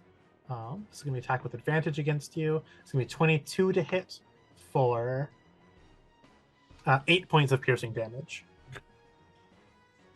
This is great. All right, Yrsimagor. We open the elevator, and I step out to get some fresh air, and you immediately see these 4 feral dog creatures bring me down to the ground, pouncing and clawing and ripping, and then you hear a sound I guess you've not heard since yesterday. I was going to say you haven't heard in a while, but it was just yesterday, as a bear-like roar escapes. And I am going to rage. And I'm going to attack recklessly. And I'm going to grab the one that just took me down to the ground. And I'm going to make a claw attack against it. So attacking recklessly. Oops, advantage. That is a 1 and an 11, so that's a 17 to hit. That hits. So that's going to do... I gotta make sure I get this right, because I always forget this part.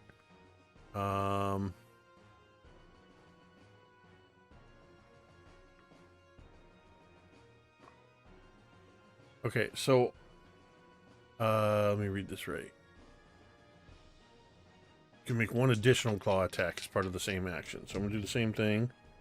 That one is a 22 to hit. So that's 2 hits for 1d6 plus 4. Whoops. That's right. 1d6 plus 6, actually, because of the rage. So that's 3 is 9 for the first one, and why can't I math? 9 for the second one. 9 plus 9? Yep, so 18 total slashing damage. You're able to bloody the thylacine with your claw attacks. As I'm attacking it, I'm sort of kind of claw punching down on it as I use half my movement to rise to my feet. And that was my action and bonus action. That brings us to Daeralei. It is your turn. Your companion Yrsimagor is surrounded by these feral thylacines that have brought him low to the ground. They're ripping and tearing at him with their massive jaws and ferocious fangs and fierce teeth. What do you want to do? Well, the first thing I'm going to do is I'm going to point at this one that Yrsimagor was clawing at, and I'm going to let loose a shadowy, inky black force. As I blast him, maybe 13 to hit. 13 hits. Wonderful. I will use my ability to maybe we won't. 10 points. 10 points of force damage. That And they is blast enough. its dead body back 10 feet, because, yeah, why not? That is enough to shoot it across the majority of the room here. And then I would like to move out of this box and over here. Move about 30 feet, so I think Yeah. it's about there. Yeah. You see these mounds of what appear to be skeletal remains and other detrituses. You notice that this tunnel here, it slopes up and around. So there's an upward slope coming from here. And the same thing is true on the north side of the room. But that is your turn, unless you have a bonus action to do. I am choosing not to do the bonus action. Right. Veris, it is your turn. As you see your companions surrounded by thylacines. What do you want to do? Yeah. Veris.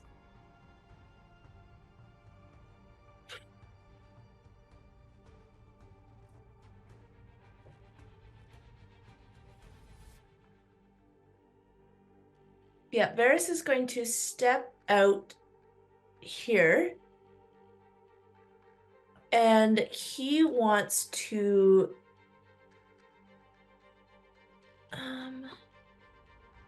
yeah, he is going to cast Shatter like behind Yrsimagor and the creatures.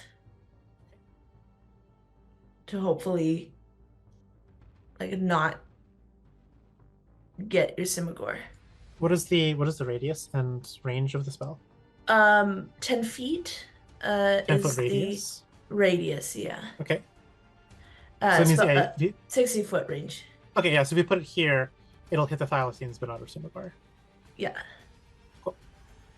Yeah, that's exactly what he wants to do.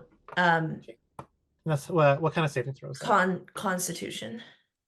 Okay, so I had a 16, a 7, and a 12.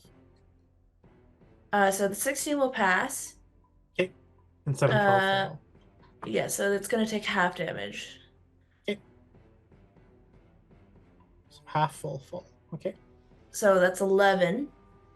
11 is the full damage? Yeah. Okay. And See them recoil from the thunder damage they take, but it's not enough to stop them from gnashing at these intruders.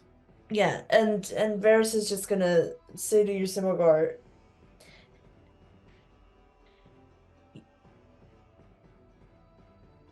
you have this, right? Because if you don't, I am right behind you. He says, and I don't know if Yrsimagor knows if that's like I'm right behind you, like a support, or don't die because I'm right. Please don't step behind you and step Yeah. on me. Yeah. But is going to use his bonus action to give bardic inspiration to Yrsimagor. At D6, D8. D6. Right. Zaari, it is your turn.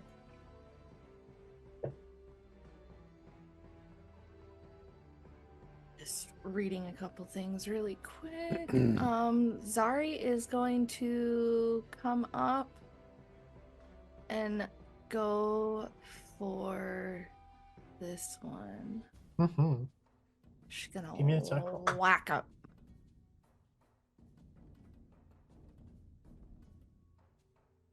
Oh, that was almost a 20, but it's a dirty 20.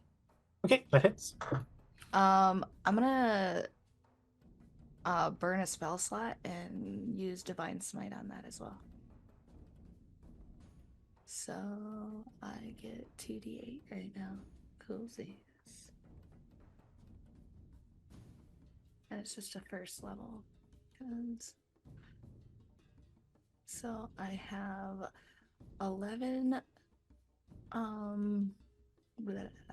11 slashing, and then my 2d8 with my Divine Smite is another 12.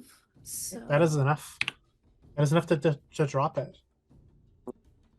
The Divine Smite, this radiant light, smites this beast. Does your move in your action? Anything else? Let me see my bonus actions. No, that is going to be all that I do. Okay. The two remaining thylacines continue to bite and rip at you, Yrsimagor. They have advantage to do They so have because of advantage, your yes. reckless attack. Yeah. So it's going to be a natural 20 to hit, a critical hit against Amazing. you for one of the attacks, and a 16 to hit for the second attack. Yes. 16 is a miss. Damn. All right. Critical hit against you is going to be 15 points of piercing damage from this critical hit bite right into, I imagine, like a very, very vital part of your thigh. To try to, like, you see the blood begin to, you feel the blood begin to pour down your But the legs. skin is tough. 7 or 8. For rounding, you'll be taking 7, not 8 damage. Still drops blood. Mm-hmm. Somewhere in the back of my mind, I just think, red stuff. Red food. Okay, that was their 2 turns. Brings us to you, Yrsimagor. It's your turn. And both of these have taken some damage, huh? Yes, they've both been injured by shatter. Not enough to bloody them, but they both take Reckless attack. And I'm gonna go for the one sort of to the right first. Mhm. With a 22. That hits. So that's gonna be. Let's see. Oh yeah, I'm definitely gonna use the Bardic there because I rolled. Wait, Bardic is on attacks, not damage, right? Correct. Yeah, I you got it cannot mixed use up. it for damage. I will save that for the other attack if I need it. So that's 7 slashing. So using that second attack from the claw attack, I'm gonna see if I can finish it off. That is another 22 to hit. Mm-hmm. This time it's 12 points of slashing damage. That is enough to fell this thylacine.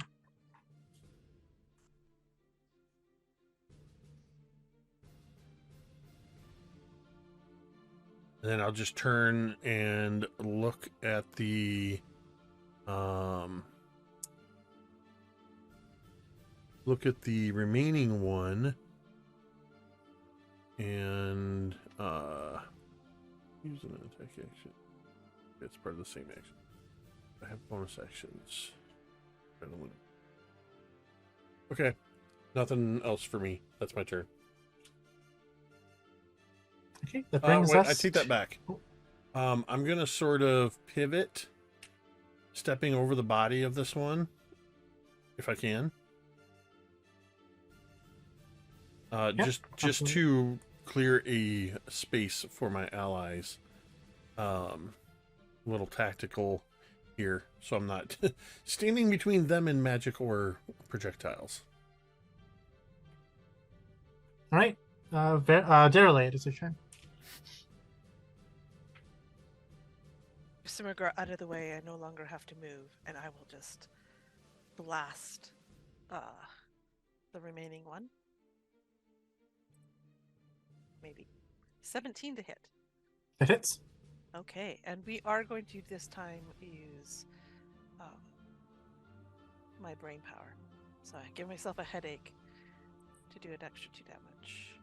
Oh, I rolled max, so that's 16 points. That is enough. And to blast to it back. 'Cause that's blast just it cool. back. Yeah. The thylacine yelps as you blast it backwards. And at the end of your, what's the rest of your turn? Me gripping my head in pain as All right. that blast did that. At the end of your turn, this northernmost door slides open. And what's going on out here? 1, 2 orcs with these powerful metallic weapons, these clubs, emerge from the most northern door.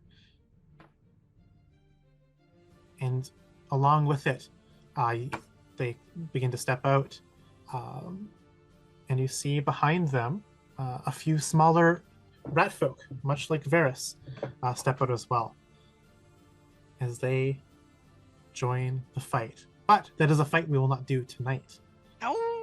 A fight that we will literally pick up on next time we play. 2 weeks. Awesome.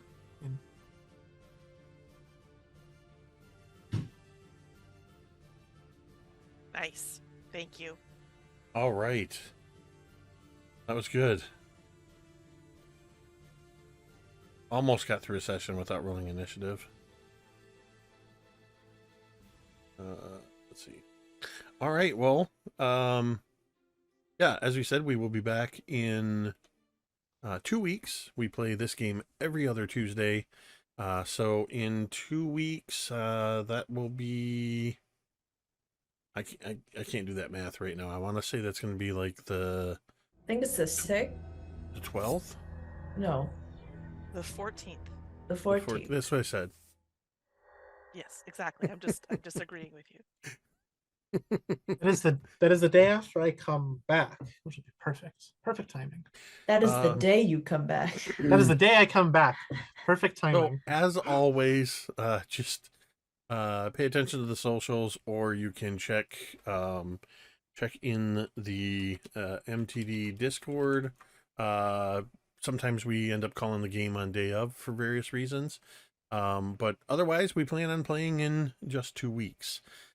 Be sure to tune in this Thursday for Welcome to Paradise Academy Season 2, Episode 15, The Big Dance. It is homecoming for these kids at Paradise Academy, and it's going to be a perfectly magical midnight masquerade where nothing weird happens. Never mind that it's a full moon and that there's werewolves and vampires and ghosts and robots and probably even worse, teenagers.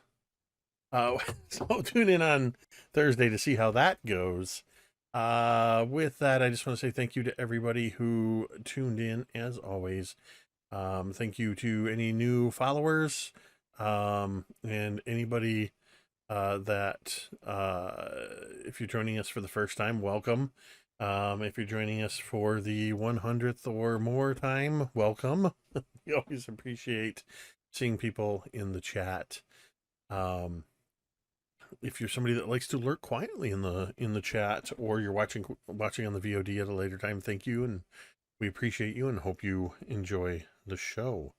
But of course, a huge thank you, as always, belongs to everybody sitting around this virtual table. Of course, to Vi and Kaeryn and Sara and Em and myself, without whom this would just be Vi talking to herself for a couple hours. With that, we're going to go ahead and end this session the same way we end every session. You can say it with me if you want. Emitter.